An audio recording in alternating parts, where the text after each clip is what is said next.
ગુજરાતમાં થતી લૂંટની ઘટનાઓ અંગેના સમાચાર તો તમે સાંભળતા જ હશો, પરંતુ સુરતમાં એક એવી ઘટના બને છે જે સાંભળીને તમે પણ કહેશો કે આ શું થઈ રહ્યું છે મારા ગુજરાતમાં। એક દંપતીને બંધક બનાવવામાં આવે છે, લૂંટ ચલાવવામાં આવે છે અને ત્યારબાદ મહિલા સાથે ગેંગરેપ પણ કરવામાં આવે છે। વિગતે વાત કરીએ સુરતમાં બનેલી ચકચારિત ઘટનાની। વૈષ્ણવજન તો તેને કહીએ જે પીડ પરાઈ જાનાને રે। નમસ્કાર, નવજીવન ન્યૂઝમાં આપનું સ્વાગત છે। હું છું જયંત દાફડા। સુરતમાં જાણે કે ક્રાઇમ હબ બની રહ્યું હોય તે પ્રકારે સતત અહીં લૂંટ, મારામારી, હત્યાના બનાવો સામે આવી રહ્યા છે। તો બીજી બાજુ ગઈકાલે રાત્રે સુરતમાં બનેલી એક ઘટનાના કારણે ફરી એકવાર સુરત શહેરમાં કાયદો અને વ્યવસ્થા સામે સવાલો ઊભા કરી રહ્યા છે।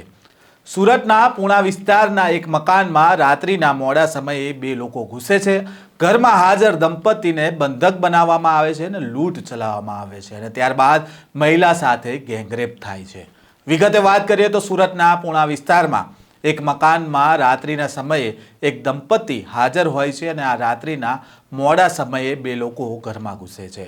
પહેલાં તો આ લોકો છરીની અણીએ પતિને બંધક બનાવી લે છે અને ત્યારબાદ મહિલાને ધાબા ઉપર લઈ જાય છે અને આ બંને લોકો મહિલા સાથે ગેંગરેપ કરે છે અને ત્યારબાદ ફરાર થઈ જાય છે।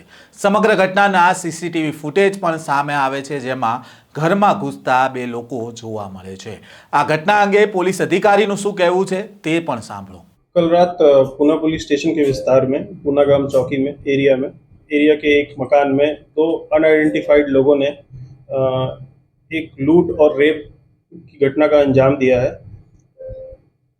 जो लड़की का बयान है उसके हिसाब से एक सिल्वर की ब्रेसलेट और 31,000 रुपये चाकू की नोक पे लेके उनसे लूटे गए और लड़की के साथ फिर रेप की घटना का अंजाम हुआ है।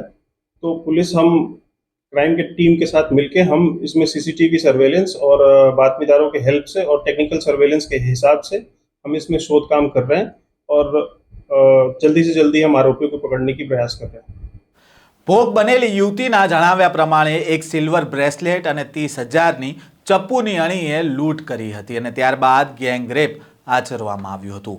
આ ઘટના ગઈકાલ રાત્રે મોડી બની હતી અને જે બે લોકો છરી લઈને ઘરમાં ઘૂસ્યા હતા તેમણે જાનથી મારી નાખવાની ધમકી પણ આપી હતી, જેથી પતિ પત્ની બંને ડરી ગયા હતા અને સવારે સમગ્ર મામલાની ફરિયાદ પોલીસમાં નોંધાવી હતી અને પોલીસને ઘટનાની જાણ થતાં સ્થાનિક પોલીસની સાથે સુરત ક્રાઇમ બ્રાન્ચ પણ હરકતમાં આવી હતી।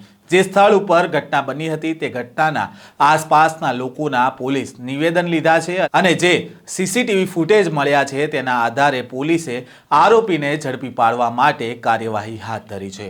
હાલ તો આ ઘટનાને પગલે સમગ્ર વિસ્તારમાં ચકચાર મચી ગઈ છે। વધુ સમાચારો સાથે ફરી મળીશું, ત્યાં સુધી નવજીવન ન્યૂઝ સાથે જોડાયેલા રહેજો।